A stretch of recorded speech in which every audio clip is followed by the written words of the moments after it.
let's start with a question from Daniel. I am a senior leader in a large company and lead a reasonably large team.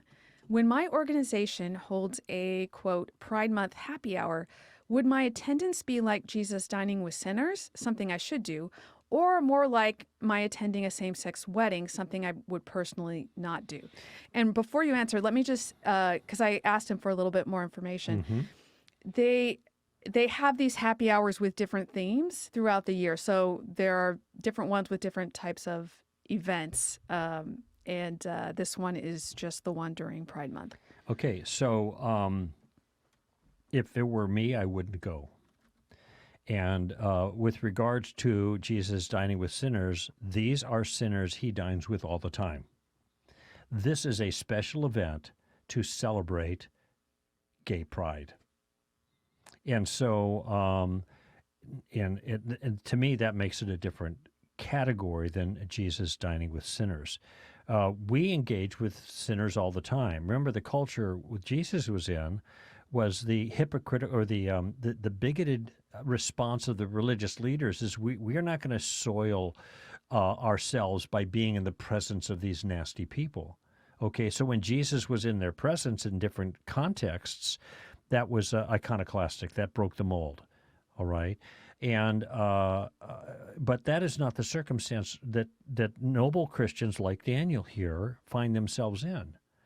The circumstance they find themselves in is constantly being involved with all these people who have these positive attitudes about gay pride, whatever. But when there's an event that is meant to celebrate it, then you're celebrating it. It's dedicated to gay pride. Well, I don't know about the other mixers they have, but I bet you none of them have the word pride associated with them. And secondly, I bet you none of them have the moral ramifications. How about abortion pride? We're going to celebrate abortion at this thing. Abortion pride mixer. I don't think that he would, I suspect Daniel would have no compunction about staying away.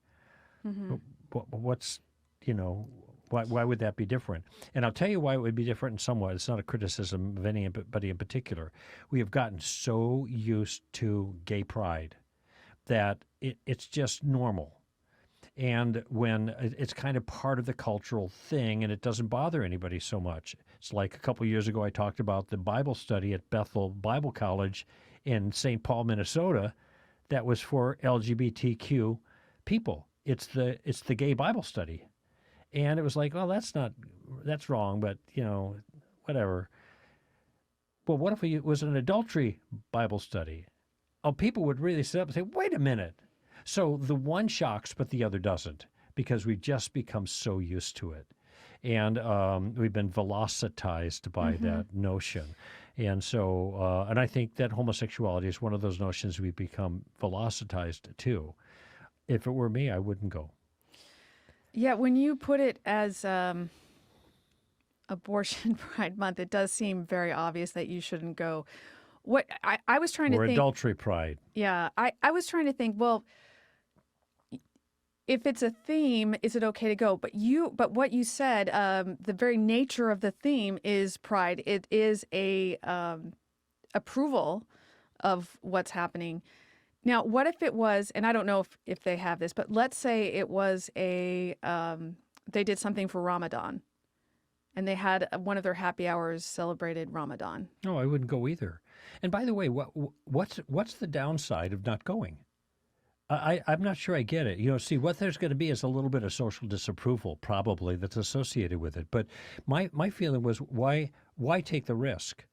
Now, if I was invited by a Muslim family to come to their sundown meal on Ramadan, which is the fast month, and I was in Egypt during Ramadan, and Muslims eat more food during the month of fasting than they do any other time of the year, because they gorge before the sun comes up and they gorge after the sun goes down. There's parties galore. Everybody's eating. It's just kind of a crazy thing. But if I were invited to that with a family, I would participate. I would take their hospitality to have the meal, as long as I'm not participating directly in any of their religious enterprises. But why I would want to go to the Jewish Ramadan thing and celebrate it like this is a Islam. I'm sorry, Islam. Thank you, Islamic thing. Celebrate. But my thought is, when in doubt, don't do it. What is the downside of not doing it? Well, the only downside is people might be mad at you for not supporting it in some way. Well, why would I be obliged to support that? Would a good Muslim go to some kind of religious celebration associated with directly with Christianity? To me, I'd have to think about this a little more, because I think Muslims do go to Christmas parties and things like that. Yeah, but Christmas is cultural. That's true. But also the distinction I see, and I'd have to think about whether or not I would go to one that was Ramadan themed, but the difference is it's not a Islam is right party. It's not an Islam is right themed party like you would be doing with Pride Month. Right, right. It's just, this is our holiday and come celebrate, or this is the theme for the party. It does seem a little bit different. Yeah, to that's me. a good point. You know, and I might defer if faced with that. I have to look at the circumstances. Certainly, it's a different kind of circumstance. But here's the danger: if the activities are always different, you don't know what you're going to encounter once you get there. Mm-hmm. So you might be in a position where you'll have to really make it clear that you're not going to take part in something. So I guess you have to take that into consideration also. Mm-hmm. Mm-hmm. Yeah, and there should be no problem. I mean, this is in a perfect world, right? There should be no problem any employee saying, you know what, I have conscience concerns about participating in this party, so I'm not going to go. I'm recusing myself or whatever. Or excusing myself, okay? Now, the problem is that in the current cultural context, they're probably going to give that person a hard time. Well, you remember this, blah, blah, blah, you got to do this, is one of your responsibilities. And this is what you have to say. I don't have a responsibility to celebrate homosexuality. That's what this is. And I'm glad you brought up conscience, because I would say do not go against your conscience. In any of these situations, if you're not feeling like this is something that you can do to the glory of God, then don't go. Right. Don't do it because you think that people will be mad at you. If you don't do it. Or think that they will like you if you do. They're not going to like you if you do. Yeah. They're just not going to not get mad at you. Yeah. So I would definitely do not go against your conscience. Paul is really clear that when we do that, we're sinning. Even if the case is that it's not in itself a sin to go to something, if you are going against your conscience and you're not doing it in faith to the glory of God, then you are sinning. Okay, so here's a question they could ask if anybody gives pushback. Ask this question: what do you call a religious person who believes one thing and he does something else? What do you call that person? That's a good one, Amy? Greg. A hypocrite. Yeah. So are you asking me to be a hypocrite? That's their complaint. What do you call a religious person who believes one thing and does something completely opposite, or does something else? Whatever. It's a hypocrite. You want me to be a hypocrite? Or if you want to use their language too, I think that's good. That is using their language somewhat. It said, do you believe that people should be authentic to their true selves?